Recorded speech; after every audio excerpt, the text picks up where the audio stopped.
मैं शहर में अपने मामा के घर रहता था। मामा लखनऊ में एक बड़ी कंपनी में अच्छी पद पे नौकरी करते थे। मेरी मामी भी बहुत खूबसूरत और जवान थी। मैं और मामी घर में अक्सर अकेले ही रहते थे। एक दिन जब मैं कॉलेज से घर वापस आया तो मामी के कमरे का दरवाज़ा थोड़ा खुला हुआ था।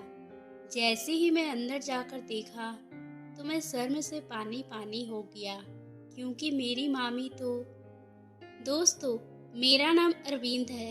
मैं एक छोटे से गांव से हूँ और मेरी ज़िंदगी में एक ऐसा टाइम भी आया जो मुझे पढ़ाई करने के लिए अपना गांव छोड़कर शहर जाना पड़ा। हमारे घर के हालात बहुत ही खराब थे। घर में पैसे की भी तंगी थी, इसलिए मैं पढ़ लिख कर एक सरकारी अफसर बनना चाहता था। पर मेरे पास इतने पैसे नहीं थे कि मैं रूम का किराया भी दे सकता हूँ। इसलिए जब मैं शहर गया तो पढ़ाई के साथ साथ मैं छोटा मोटा काम भी शुरू कर दिया था। उसी शहर में मेरे मामा भी रहते थे, लेकिन मुझे उनके घर जाकर रहना कुछ अच्छा नहीं लगा, क्योंकि उनकी शादी को एक ही महीने हुए थे और 10 दिनों के बाद उन्हें वापस काम के सिलसिले में दिल्ली भी जाना था। एक दिन जैसे ही मेरे मामा को पता चला कि मैं कॉलेज की पढ़ाई करने के लिए शहर आया हूँ और उनसे मिलने नहीं गया, तो मुझे फ़ोन करके बहुत नाराज़ हुए। मैंने डरते हुए मामा को बोला, उनकी अभी अभी शादी की वजह से मैं उनके घर नहीं आया। कहीं मेरी वजह से आप लोग परेशान ना हो जाए। ये सुनकर तो मामा मेरे से और भी ज़्यादा परेशान हो गए और मुझसे कहने लगे, तुम्हारी मामी बहुत अच्छी है, वो तुम्हारे आने से खुश हो जाएगी। तुम एक बार हमारे घर आओ तो तुम्हें खुद ही पता चल जाएगा। मामा की नाराज़गी देखते हुए मैं उनके घर चला गया। मैं पहली बार अपनी मामी से मिला था, क्योंकि जब उनकी शादी हुई थी तो मेरे एग्ज़ाम चल रहे थे, इसलिए मैं उनकी शादी में नहीं जा सका। मामी से मिलकर मैं तो हैरान ही रह गया। वह उम्र में मेरे मामा से काफ़ी साल छोटी थी और हसीन और खूबसूरत थी। शायद यह सब मामा के पैसों का कमाल था। मामी मुझे बहुत प्यार से मिली और कहने लगी, अरविंद, ये तो बहुत बुरी बात है। जब यहाँ तुम्हारे रिश्तेदार मौजूद हैं तो तुम इस तरह किराए की मकान जिंदगी गुजारने की क्या ज़रूरत है। कल ही अपना सारा सामान लेकर आओ और हमारे घर में शिफ्ट हो जाओ। ऐसे भी तुम्हारे मामा दिल्ली जाने में 10 दिन ही बाकी है और तुम्हारे मामा के जाने के बाद ये घर तुम्हारा ही रहेगा।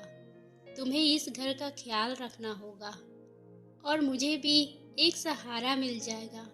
वरना मैं तो यही सोच रही थी कि तुम्हारे मामा के जाने के बाद मैं अकेली किस तरह रहूँगी।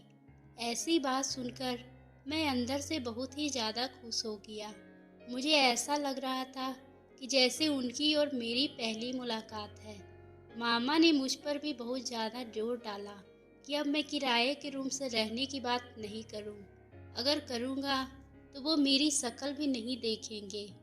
मैं मजबूर होकर दूसरे ही दिन मामा के घर अपना सामान पैक करके ले आया। इसी तरह मैं अपनी पूरी पढ़ाई पर ध्यान दे सकता था, लेकिन मुझे क्या मालूम था यह फैसला मेरी जिंदगी का रोग बनने वाला है। 10-15 दिन झटपट गुजर गए थे और मामा को दिल्ली जाने का समय भी आ गया था। मैं मामा को एयरपोर्ट पे छोड़ने गया तो मामा गले लगकर कहने लगे, मैं अपनी बीवी को तुम्हारे हवाले करके जा रहा हूँ। तुम मामी का अच्छे से ध्यान रखना और अपनी पढ़ाई भी अच्छे से दिल लगाकर पूरी करना। मैंने मामा से वादा किया कि मैं मामी को किसी तरह की कोई तकलीफ नहीं होने दूंगा और मामी का बहुत अच्छे से ख्याल रखूंगा। मामी भी मेरे साथ एयरपोर्ट पे मौजूद थी। मामा को छोड़कर हम दोनों वापस घर आए तो मामी बहुत ही नाराज लग रही थी और थोड़ी ही देर बाद वो अपने कमरे में बंद हो गई और रात हुई तो वह अपने कमरे से बाहर निकली तो मुझसे बातें करने लगी और कहने लगी, उनके जाने से मुझे खाने पीने का मन ही नहीं कर रहा। पति की जुदाई उन्हें बहुत दुख पहुंचा रहा था। मैं मुस्कुरा कर कहा, मामी कोई बात नहीं, मैं जानता हूँ कि आप बहुत ज़्यादा दुखी हैं। मेरी बात सुनकर वो कहने लगी, मेरा नाम रूबी है, तुम मुझे रूबी कहकर पुकार सकते हो, क्योंकि मेरी या तुम्हारी उम्र बिल्कुल बराबर है। मुझे मामी सुनने में अच्छा नहीं लगता। मामी की ये बात सुनकर मैं हंस पड़ा, और ठीक ही तो कह रही थी। उम्र में तो तकरीबन मेरे ही बराबर थी, लेकिन मेरा इस तरह उन्हें नाम से पुकारना कुछ अच्छा नहीं लग रहा था। और जब तक मामा यहाँ थे, मैंने कभी मामी को नाम से नहीं पुकारा था, तो मैं मामा के जाने के बाद उन्हें नाम से कैसे पुकार सकता था। लेकिन बार बार मामी कहती, अरविंद तुम मुझे नाम से ही पुकारा करो। मामी के बार बार कहने से मैंने उन्हें रूबी कहकर पुकारना शुरू कर दिया। उनका रवैया मेरे साथ ही बहुत अच्छा था। वह इस तरह मेरा ख्याल रखती कि मुझे किसी चीज़ की कोई फिक्र नहीं होती। मेरा उठना बैठना खाना पीना सब कुछ मामी के साथ ही हो गया था। मैं जब कॉलेज से लौट कर नहीं आता, तब तक मामी मेरा इंतज़ार में बैठी रहती थी और मेरे साथ ही खाना खाती थी। कभी कभी मामा का फ़ोन भी आता तो हम दोनों एक ही साथ बैठे होते थे, और मेरे सामने ही वो मामा से खूब सारी बातें करती थी। मेरे मामा से बात भी करवाती। मेरी मौजूदगी में मामा पूरी तरह से बेफिक्र हो गए थे। उनकी बीवी अकेली नहीं है। मामी को कहीं भी घुमाने जाना हो तो वह मेरे साथ ही जाती थी। शॉपिंग पर भी लेकर जाता था। हर गुजरते दिन के साथ हम दोनों एक दूसरे के करीब होते जा रहे थे। मामी का अंदाजा इस तरह मोहब्बत करने वाला था। मैं कभी कभी हैरान रह जाता था। पता नहीं उन्हें मामा में किस तरह से शादी कर ली, जबकि ना ही उनकी उम्र मामा के बराबर थी। मामा जैसे थे देखा जाए तो एक दूसरे से बहुत ही अलग थे। मामा को दिल्ली गए हुए पूरे 1 महीने हो गए थे, और उस 1 महीने में रूबी मामी एक दूसरे के साथ बहुत अच्छे से घुल मिल गए थे। एक दिन मेरे कॉलेज से दोस्त किसी काम के लिए मेरा घर आया हुआ था, तो रूबी मामी को देखकर हैरान हो गया। मैंने उसे बताया कि ये रूबी मेरी मामी है, तो उसे बिल्कुल भी विश्वास नहीं हुआ। जब मेरी मामी उन्हें चाय देकर चली गई तो वह कहने लगा, यार इस कदर हसीन मामी होने के बावजूद तुम्हारे मामा इसे छोड़कर दूसरे शहर कैसे चले गए? इतनी खूबसूरत बीवी को अकेले छोड़कर कैसे जा सकते हैं? तुम्हारे मामा को जरा सा खौफ नहीं आया? अपने दोस्त की ये बात सुनकर उन्हें खामोश रहने को इशारा किया तो आहिस्ता आहिस्ता बात करने लगा। इतनी खूबसूरत लड़की के होते हुए तो भी उसका आशिक हो सकता था। मेरे दोस्त मेरी मामी पर जैसे आशिक ही हो गए थे। मैंने उन लोगों की बातों को मजाक में उड़ा दिया था। लेकिन रात को जब मामी किचन में चाय बना रही थी तो मैं इत्तेफाक से कमरे में पानी लेने के लिए निकला था।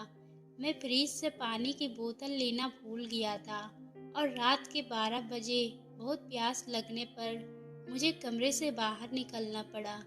पहले तो रूबी मामी किचन में देखकर हैरान हो गया। वह आधी रात को चाय बना रही थी। उनके बाल गालों पर लटके हुए थे। ये देखकर तो मेरा दिल बेकाबू हो गया था, क्योंकि मैं भी 20 साल का एक जवान लड़का था जिसके दिल में जज्बात थी। मेरी मामी तो मेरी मौजूदगी का एहसास हो रहा था, तो उन्हें पलटकर मेरी तरफ देखा और मुस्कुराकर कहने लगी, क्या बात है अरविंद, अभी तक जाग रहे हो? मैं फौरन अपनी नज़रें झुका लिया। मुझे में इतनी हिम्मत नहीं थी कि मैं उनका क़यामत वाला रूप देख सकूं। मैं मामी से कहा, रात को आपने पानी का बोतल नहीं रखी थी और मेरा भी ध्यान नहीं था, इसलिए पानी पीने के लिए आया हूँ। मेरी बात सुनकर रूबी ने कहा कि शायद मुझे ख्याल नहीं होगा। अचानक रूबी मामी मेरे करीब आई तो मेरे होश उड़ गए। उनके मेरे परफ्यूम की खुशबू आ रही थी। मुझे समझ नहीं आ रहा था कि वह मेरे इतने करीब क्यों आ रही थी।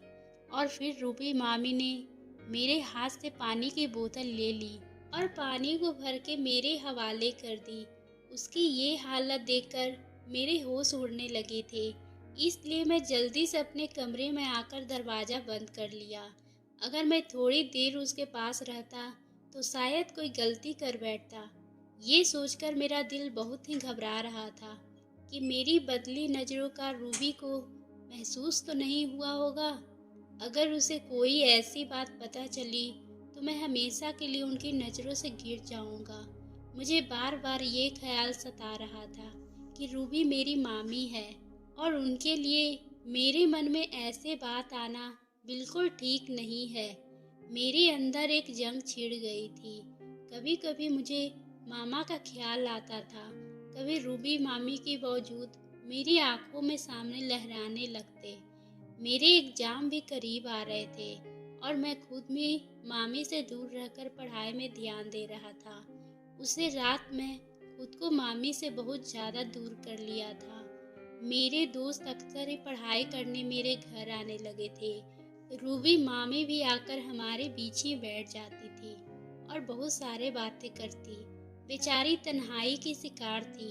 कभी कभी तो मुझे मामा पर बहुत गुस्सा आता था कि उन्हें मामी को अपने साथ ले जाना चाहिए था या फिर वह खुद ही जल्दी से वापस आ जाते। अपनी बीवी को तन्हा छोड़कर जाना कहाँ की अच्छी बात है। लेकिन मामा को दिल्ली की नौकरी बहुत ज़्यादा ज़रूरी थी। मामा को भी अकेले दिल्ली में रहते 1 साल गुजर चुके थे, लेकिन उन्हें वहाँ के पैसों की आदत हो चुकी थी। मामा लखनऊ वाले घर वापस आना नहीं चाहते थे। जब भी मेरे दोस्त पढ़ाई करने हमारे घर आते तो खूब हंसी मजाक करते। मेरे दोस्तों का भी मामी के साथ बहुत अच्छी खासी दोस्ती हो चुकी थी। मामी ने खुद ही मेरे दोस्तों को कह दिया था कि वह यहीं आकर पढ़ाई किया करे। इस तरह उनका भी दिल लगा रहेगा। हमारे एग्जाम का सिलसिला अब शुरू हो चुका था और कॉलेज में भी पढ़ाई बहुत ज़्यादा हो रही थी। मैं हद से ज़्यादा बिजी हो चुका था। रूबी मामी अक्सर ही मुझसे शिकायत करने लगी कि अब मैं पहले की तरह नहीं रहा। मैं ना उनसे बात करता हूँ और ना ही बाहर लेकर जाता हूँ। मैंने उनसे वादा किया कि एग्ज़ाम के बाद उसे ज़रूर शॉपिंग करने बाहर ले जाऊंगा। फिर रूबी मामी की नाराज़गी को दूर करने के लिए एक रात में होटल से ही खाना लेकर आया और हम दोनों ने एक साथ बैठकर खाना खाया और थोड़ी ही देर बाद एक साथ वक्त गुजारे। इस रात मैंने पढ़ाई भी नहीं की थी और जल्दी ही सो गया।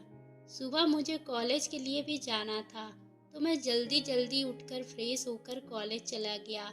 लेकिन बाहर से खाने की बजाय मेरी तबीयत खराब हो गई थी। मेरे पेट में बहुत दर्द हो रहा था। मुझे होटल के खाने की आदत नहीं थी। शहर का खाना मुझे हजम ही नहीं हो रहा था। और जब 10 बजे के करीब मेरी तबीयत बहुत ज़्यादा खराब हुई तो मैं कॉलेज से छुट्टी लेकर घर वापस आकर आराम करूँगा, क्योंकि मुझे जल्दी ठीक होना था ताकि मेरा एग्ज़ाम अच्छे से हो सके। मगर मुझे क्या खबर थी कि घर जाकर मुझे ऐसा मंजर देखने को मिलेगा जिसे देखने के बाद मुझे अपने पैरों से खड़ा होना भी मुश्किल हो जाएगा। मैं आमतौर पर अपने दोस्तों के साथ ही उनके बाइक पर कॉलेज जाता था, लेकिन आज वह छुट्टी पर ही था, इसलिए मुझे बस के धक्के खाकर घर जाना पड़ा। अगर वह होता तो मुझे इतनी परेशानियां नहीं झेलनी पड़ती। मेरे पास घर की चाबी थी, इसलिए मैं सीधे सीधे दरवाज़ा खोलकर घर के अंदर आ गया, क्योंकि मुझे लगा कि वह मामी नींद में होगी। लेकिन जैसे ही मैं मामी के दरवाजे के पास पहुंचा तो मेरे होश उड़ गए। उनके कमरे का दरवाज़ा खुला हुआ था और जब मैं कमरे में जाकर देखा तो मुझे ऐसा लगा जैसे मेरे सर पर आसमान ही गिर पड़ा। उसे देखकर मुझे तो बहुत ही गुस्सा आने लगा, क्योंकि वह अकेली नहीं थी, बल्कि उनके साथ मेरा सबसे अच्छा दोस्त मौजूद था। क्योंकि आज वो छुट्टी पर था, इसलिए वो आज कॉलेज नहीं आया था। उसी वक्त उनकी मौजूदगी ने मुझे हैरान कर दिया था और उसी पर मामी की सारी हकीकत मेरे सामने आ गई। वह दोनों मेरे पीठ पीछे जो मिलते रहे थे, उनके बारे में तो मैंने सोच भी नहीं सकता था कि यह शहर वाले तो मेरी सोच से भी आगे थे। रूबी हंसते हुए कह रही थी, तुम्हारा दोस्त अरविंद वाकई में भोला लड़का है। कई दफ़ा मैंने उसे अपनी ओर आकर्षित करने की कोशिश की थी, लेकिन मेरी खूबसूरती जैसे उसके लिए कोई मायने ही नहीं रखती थी। और फिर हर गुजरते दिन के साथ मुझे उससे बात करके यकीन हो गया कि वह शरीफ लड़का है। जैसे मैंने पूरी तरह तन्हाई में रहती थी, लेकिन उसने मेरी तरफ कभी नज़र उठाकर भी नहीं देखा। मेरा दोस्त हंसकर कहने लगा, कोई बात नहीं रूबी, तुम्हें मैं मिल गया हूँ। मैं आपकी हर सुख दुख को दूर कर दूंगा। मेरे पास हर बात शेयर कर सकते हो। तो रूबी कहने लगी कि सच में मेरा पति जाने के बाद मैं अकेली हो गई हूँ। मैं अपने मन की बात भी नहीं कर सकती। मुझे तन्हा छोड़कर चला गया और अरविंद को तो मैं तन्हाई में मिली तो उसने मुझे पूरी तरह से नज़रअंदाज कर दिया। मैं कब तक इस तरह तन्हाई में ज़िंदगी गुजार दूँ? मेरा पति समझता है कि वह मुझे ढेर सारे पैसे भेजकर अपने साथ हमेशा के लिए बांध कर रख सकता है। उसे इस बात का एहसास ही नहीं कि मुझे सिर्फ उसके पैसों से नहीं, उसके साथ की भी ज़रूरत है। मेरे लाख रोकने के बावजूद मुझे छोड़कर चला गया। रूबी मामी खुली लफ्ज़ों में अपनी हकीकत मेरे सामने रख दी। मैं घर से बाहर निकल आया, क्योंकि अगर मैं आज उनके सामने चला जाता तो शायद फिर कोई रिश्ता बाकी नहीं रहता। मैं फुटपाथ पे बैठकर सोच रहा था कि रूबी गलत है या फिर मेरे मामा, क्योंकि मेरे मामा रूबी को अकेले छोड़कर चले गए थे और उन्हें ऐसा नहीं करना चाहिए था। लेकिन रूबी मामी भी इस तरह उनके घर की माहौल ख़राब नहीं करनी चाहिए थी। वह भी तो ठीक नहीं था।